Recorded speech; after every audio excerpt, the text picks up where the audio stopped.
Now, whether you're just starting out in photography or already working on small projects, chances are eventually you will be asked to assist someone. And how you carry yourself in that role can define your reputation in the creative industry.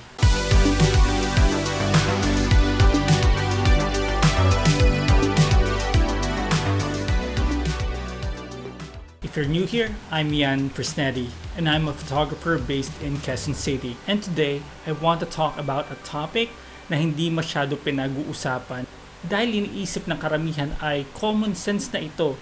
Pero ito yung mga bagay na mas dapat natin pinagtutuunan ng pansin kasi hindi ito laging halata.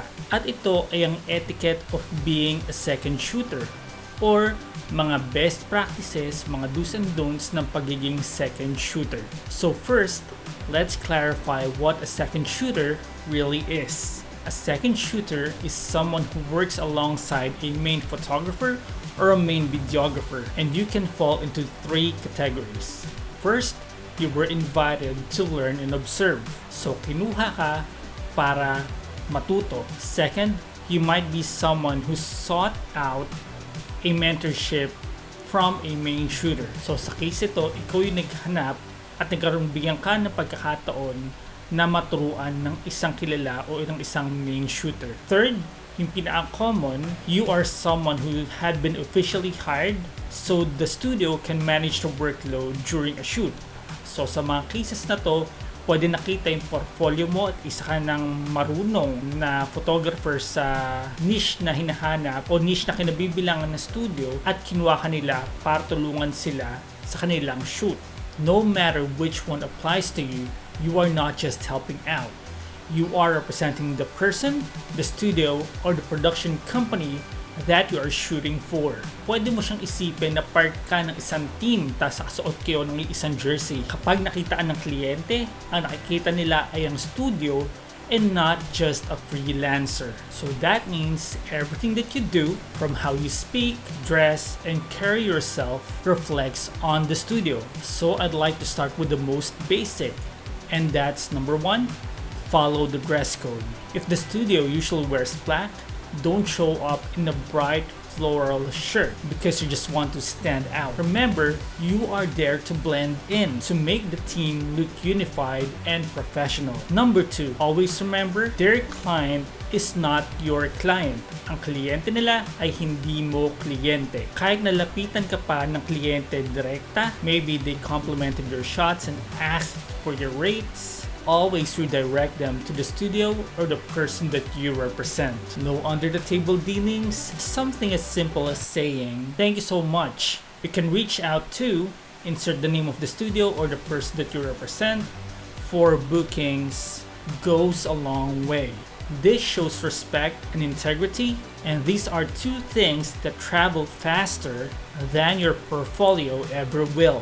Third is, know the boundaries. Every studio or main shooter has their own boundaries. Some may allow you to post BTS or behind the scenes, others may not. So before you post anything, always ask first. Pwede kasing hindi mo alam yung mga agreements na nag-i-exist between your client or their client and the studio that you are representing. For example, a content na hindi pa pwedeng i-release hanggat hindi pa nare-release ng client. Or simply put, a client who just prefers full privacy. Hindi nila gusto na malaman na kayo yung kinuha nila for their shoot. Violating that, even accidentally, can burn bridges, not just for you, but for the studio that trusted you. And you don't want that to happen. So when in doubt, don't guess. Ask. It's always better to clarify than to assume. Now, that being said, what is the second shooter's real role? Ano nga ba talaga ang role ng isang second shooter? We'll start with the mindset. The second shooter's goal is not to outshine the main shooter. It's to support them. You, as a second shooter, you are the creative sidekick. You're the one who helps them look great in the client's eyes, whether that means kukuha ka ng alternate angle, watching their back, holding reflectors, or anticipating what they will need before they even ask.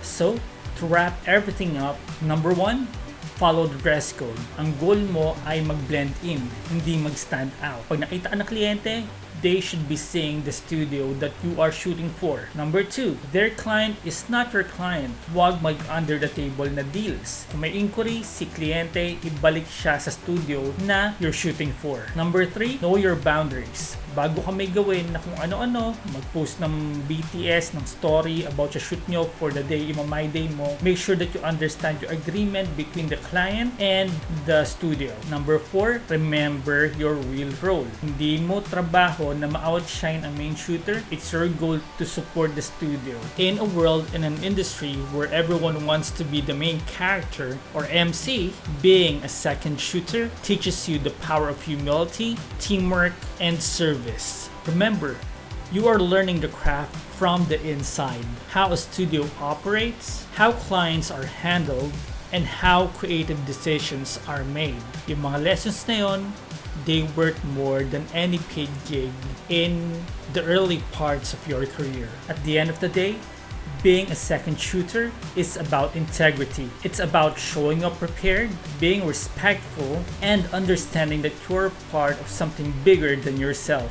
If you do it right, if you build a reputation of reliability, humility, and professionalism, people will remember you. And one day, when it's your turn to lead the shoot, you will attract second shooters who treat your name with the same respect that you gave others. If you found this helpful, hit that like button and share this video. On my third video, I'll be going deeper into the idea of utilizing what you have. So hopefully I'll be able to pull it off, because there I want to show you that even if you're using a very old dated camera, you can still get great results. Maybe not for a client work, but at least you will have your foundations cemented on the very basics. If you want more photography tips for beginners from a beginner, make sure to subscribe to my channel. Until next time, this is Frisnedi reminding you to keep on shooting, keep learning, and stay grounded.